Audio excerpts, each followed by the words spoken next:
Hello guys, আসসালামু আলাইকুম। এই যে মাহে রমজান মাস, এই যে আমি টমেটো তুলতে আসছি, কিন্তু অনেক টমেটো ধরে আছে কাছে। ও এই যে এখানে একটা সুন্দর পাক্কা টমেটো দেখতে পাচ্ছি, কিন্তু এই টমেটোটা আমার কিন্তু খুব পছন্দ লাগছে।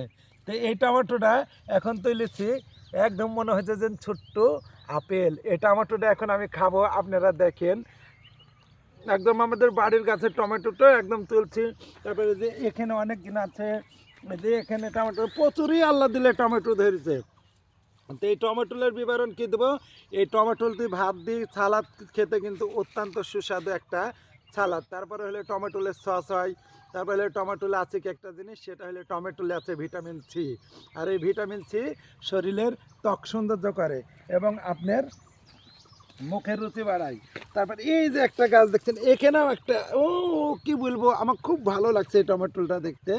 কিন্তু এই টমেটোল ময়াতেও আমি ছিটতে পারছি না। এই যে একটা পকেট টমেটো। তারপরে এই যে আমাদের এই ভিয়ের সুন্দর সুন্দর টমেটো ধরে আছে। যারা খাওয়ার ইচ্ছুক এবং কেনার ইচ্ছুক, তারা অবশ্যই আসবেন টমেটো খেতে। এই যে টমেটো ধরেছে বিশাল, তাকে ভাই ধরার মতনই একদম। এই যে আমার ক্যামেরাম্যান, এদিক সামনে একটু আনেন তো, দেখেন তো কি তাকে ধরেছে টমেটো।